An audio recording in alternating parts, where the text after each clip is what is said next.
Si Elsa? Everyone, ayan, alas 7 na po ng gabi nagpalinis ako sa aking friend. Kay kinabukasan ako ay mag-ram para tayo. Bigay ni tita. At saka spaghetti. Oh, pinadalan kay ni tita spaghetti, nagluto siya. Ayan. Bugas. Dala tong lagay bugas. May munggo pa, munggo at may malunggay na yan. Alagbati, pinadala munggo, alagbati.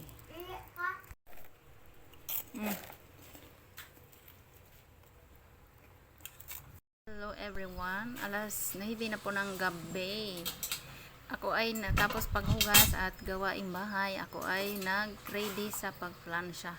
Kasi mamlansya ako sa mga gagamitin or pipilian kong damit. Plansahin ko na lahat para makapili na lang ko kung saan ang isuotin. Kasi ganyan po ako, hindi ako komportable sa iisang damit. Pag hindi ako komportable, kailangan may naka-prepare na iba. So, bali, plansahin ko na siya lahat, guys. Ayan, nilagyan ko po ng uling yung aking mahiwagang plansya.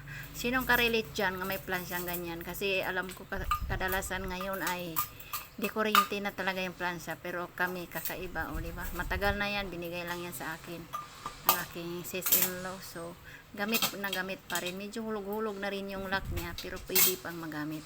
Lagyan lang natin ng tinidor para di siya mahuhulog, o diba? Galing. O ayan, kita mo, di malakgano. Kasi sa katagalan na ba, diba guys? Good morning everyone. Welcome naman sa ating bahay. Ready ko ng aming gagamitin mamaya. Make-upan ko siya siguro mga alas 11. Mga ganyan. Para di tayo magdali-dali. Pakita ko sa inyo aking mga simpleng gagamitin. Dito tayo ma-challenge nito guys kung paano tayo mag-make-up. Kaya hindi tayo magbayad dahil mahal ang bayad kung magpa-make-up. So, do my best na lang. Sana all do my best. Ang hairpin kong gagamitin, binili ko yan ng 49 yata yan siya guys. Ito naman kay Ronila, 20 pesos lang yan. Ito naman, 29 pesos lang ang hairpin. Bumili ako kasi para in case kung kailanganin tapos makeup. Binili ko rin yan. Ito, matagal na to sa akin. Ito, binili ko rin pink para magamit ito, brush. Na ano na to, tagal na to sa akin. Hindi ko makita yung bago kong binili. Ito na lang kasi hindi ko alam saan. Ito yung mga gagamitin natin mamaya, brush. Kung ano, nakasit na siya guys. Kaya maganda siya guys. So, 79 lang isang set. Safety kasi may lock. Pwede mo siyang ibitay. Ayan ang lipstick. Ipili na lang ko dyan kung saan. Baby oil. Ready na ang mother. At tayo ng mga guys. Nire-ready ko na po si Ronila. Kaliligo lang niya, pinauna ko lang siyang ligo sa akin. Tapos sabi ko, pwede na kita at saka kailangan anuin na natin yung buhok mo kasi alas 11 na po ng umaga yan. Kasi para pag alis namin, makaready na before mag-1 kasi alauna po mag-start yung program. So, kailangan ready na. Pinakain ko na siya, nakakain na rin siya guys. Kailangan readyhin na natin kasi mahirap kapag nahuli na. Ganyan ko po talaga ako kapag pagdating sa mga anak ko. Kailangan prepare ako sa mga kailangan. Ayaw ko yung magmadali ako. Gusto ko yung sakto lang, tama lang, hindi ako mahirapan. Ganon. Para hindi tayo mahirapan sa ating pag-alis. Kasi medyo masama yung aking pakiramdam dyan. At tayo na mga guys, na ano ko na yung buhok ni Cordafia. Nilagyan ko siya ng gel para hindi siya magbuwaghag. Tapos, di pa ko kontento, nilagyan ko pa yan ng baby oil para medyo madula siya. At saka hindi talaga siya magbuwaghag kasi parang hindi ako komportable sa sa gel kasi hindi siya gano'ng guys. Para magpihig talaga, nilagyan ko na ng baby oil para sure na hindi yung buhok niya, walang maiiwan. Kasi marami siyang baby hair. Tapos tinira ko yung isang maliit dito sa harap.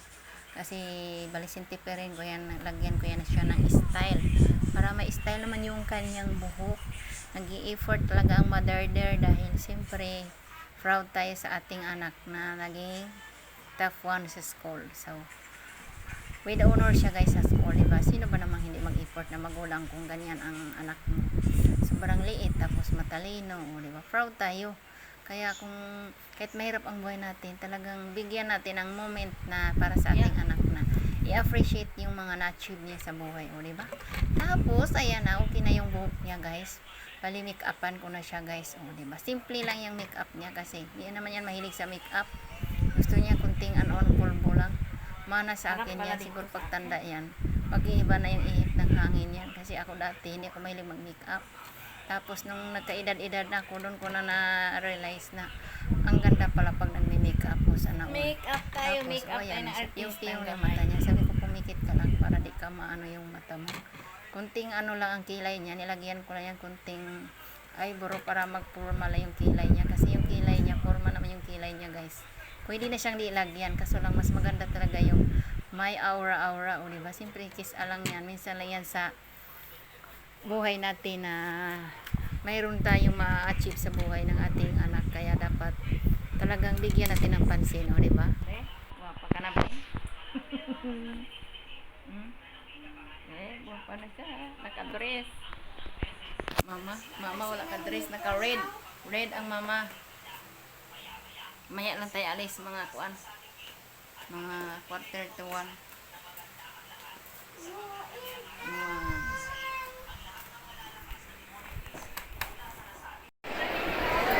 Si madam nga karong ka lang ni katong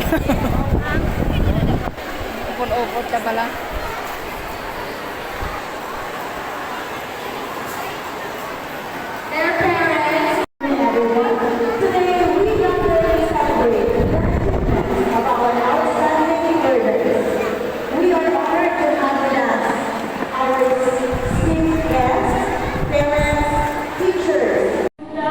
To appreciate the journey that has brought us to this moment, the perseverance to continue our path with grace and the humility to acknowledge the contributions of all who have supported us along the way.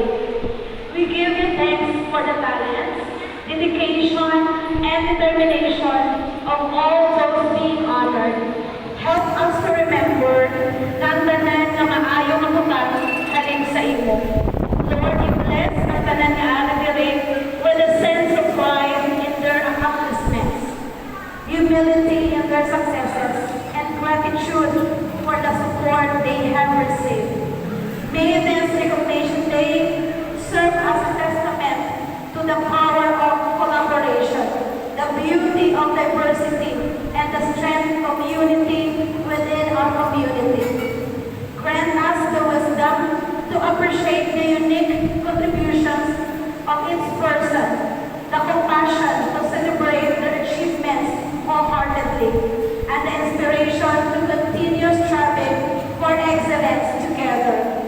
Guide us, O God, as we navigate the paths that lie ahead, instilling in us the courage to face challenges, the resilience to overcome obstacles, and the grace to extend kindness to one another.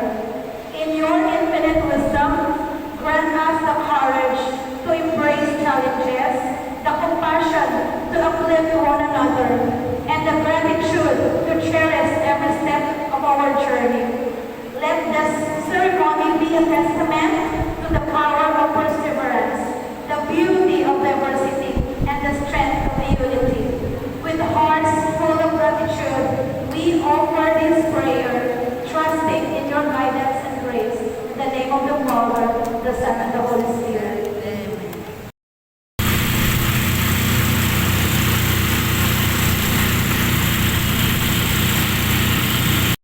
So, mga guys, nandito na po mga guys. Nila ko fried chicken.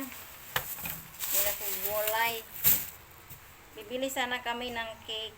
Wala kami kabili. Nagkaubusan ang cake, guys. Kasi iba nagpa-reserve na daan kanina. Hindi ko alam eh.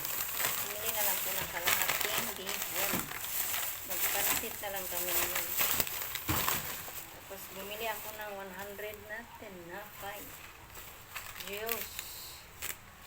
Asukal. Ilagay mo itong asukal na sa lagayan. Tapos itong tinapay. O yan. Mamon. Karong lang maluto tanan ko anay. Buligan niyo ako magdabo kay doon. Maluto tagpuan. Tinapay mo.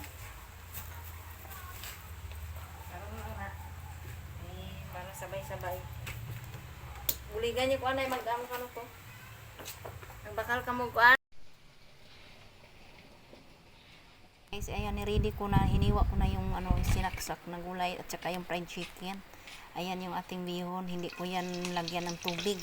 Kasi hindi ako naglalagay, hindi ako nagbababad kapag may nagluto ng bihon guys. Kasi madaling masira, so kailangan maluto siya sa sabaw na mainit talaga. O, diba? Yan ang sporito para matagal ang ating pancit bihon. At ayan na nga, nagluto na ko, nagisa na ko ng pinaghalo-halo ko na.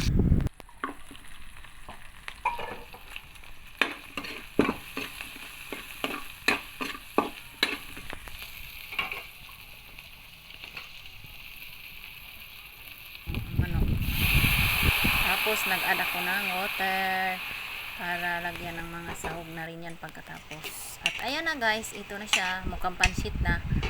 Ready to eat na yan, mamaya-maya kunti. Kunting salo-salo lang namin mga mag-pamilya para appreciate siya kanyang pagka with honor sa school. Kailangan din natin at yung gulay na yung sari-sari ay ginisa ko na yan una guys. Para sa ganung paraan masarap ang ating pansit. Kanya-kanya po kasi tayo ng kahiligan or style sa pagluluto. Kung mahal mo ang pagluluto, talagang marunong ka mag-style kung paano. Ang Pinoy talaga, magaling talaga yung magplano-plano, sana all magplano. Happy yarn kasi nga with honor si Kordapi.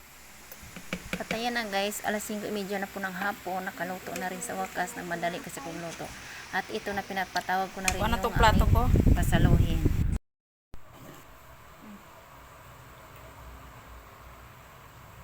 Gutom.